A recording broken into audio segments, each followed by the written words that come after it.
You're 12 years old, walking with your parents through the crowded streets of ancient Rome. Vendors shout over one another, carts roll by, and the air smells of breaking bread. It is by all counts an ordinary day, until a man who speaks fast and waves his arms stops your parents. Before you understand what's happening, he presses coins into their hands and takes hold of your arm. You're led away without being told where you're going. You pass by buildings you've never seen before until you reach a narrow doorway. Inside, the air is warm and heavy. The woman who greets you looks you over from head to toe, then tells you to wash. She then goes ahead to explain the rules in a flat voice. You do not leave the building without permission, you speak when you're spoken to, and you must always obey the keeper of the house or you will be punished.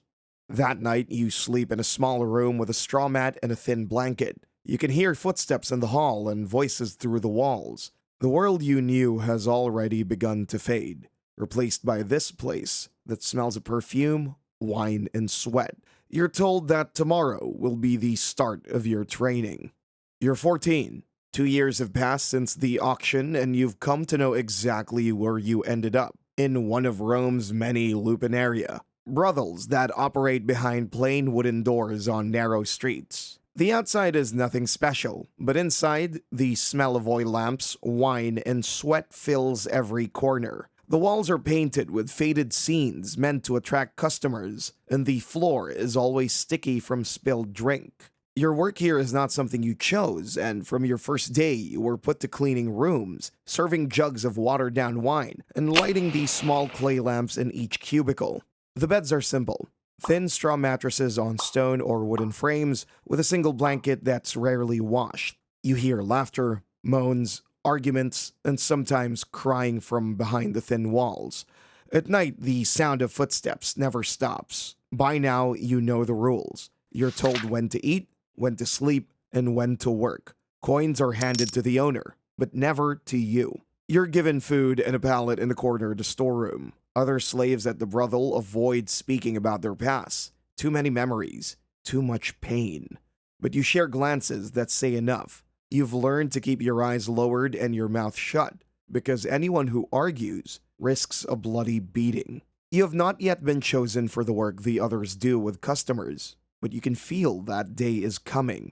The owner has begun calling you to stand in the main room during busy hours, letting men see your face, hear your voice, and watch you pour their wine. It's only a matter of time before he calls you for more. You're 17, and by now you've developed instincts sharp enough to read a man before he speaks. The shuffle of his steps, the way he holds his head, even the smell of his clothes tells you whether the next moments will be easy or dangerous. You've learned to keep your face still, your tone neutral, and your movements precise. The wrong word or glance can turn an ordinary encounter into something far worse. The work remains the same, but you've found small ways to shield yourself. You trade favors with other girls. Someone takes a customer you fear, and you return the kindness later. You learn how to fake illness when exhaustion makes your body feel like it'll collapse. You pick up bits of conversation from passing traders and visiting soldiers, piecing together news from the outside world. You also start noticing cracks in the brothel's walls, figurative ones. There are days when the guards are distracted, when the owner is drunk, or when deliveries arrive late and the gates stay open longer. You tell yourself it's foolish to think of escape, but the thought refuses to die. There are still moments that remind you of what you've lost. A traveler hums a song you used to hear in the village. A passing boy laughs in a way that makes you remember your brother. These moments are sharp, like glass underfoot, cutting through the numbness you've built to survive. At age 20, the days blur together, yet your mind still counts them, as if keeping track will one day matter. By now, you're no longer a new face. Some of the younger girls look to you for advice, and you pass on the same small survival tricks you once learned the hard way. One night, something shifts. A customer arrives who's not like the others. He's quieter, more careful in the way he speaks, as though watching for every reaction. You notice his clothes are travel-worn but expensive. He asks questions that seem harmless, but you can tell he's listening for more than your answers. When the guards are distracted, he slips you a coin that is heavier than any you've ever touched. His voice is low as he tells you to keep it hidden. and then walks out without another word. The weeks that follow make you restless because you begin noticing more of the gaps in the brothel's routine. The guards change shifts late, deliveries sometimes go unchecked, and the owner grows careless when drinking. You start to imagine what you could do if you were bold enough to take the chance. You also know that there are risks, big ones.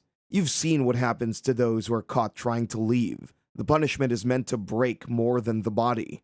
And yet, something inside you is no longer satisfied with simply surviving.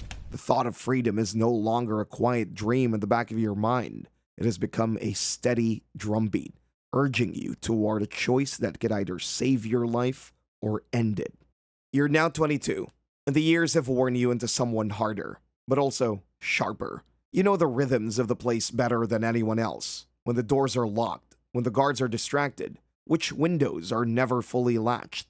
You've been patient, storing away tiny observations like they might one day be keys. One rainy night, the moment finally comes. The guard slumps asleep in his chair, the sound of rain masking every creak of the floorboards. You slip from your room, your bare feet finding the quietest parts of the hallway. The coin the stranger gave you years ago is still hidden in the hem of your dress, a reminder that another life could exist beyond these walls. You reach the service door at the back. For a moment, you stand frozen, hand on the latch, your heart pounding against your ribs. You can almost smell the outside, wet earth, fresh air, and freedom. You push it open, step into the alley, and start to run. The night is black, the rain cold on your skin, but the air feels clean in your lungs. You make it halfway to the street before you hear the shouts, with heavy boots pounding against the ground. A hand grabs your arm with a force that tears the skin. You fight, nails clawing at the air, but more hands are on you now. You're dragged back inside, the door slamming shut behind you. You know before they even speak that there will be no second chance. They keep you locked in a windowless storage room for 2 days after the failed escape.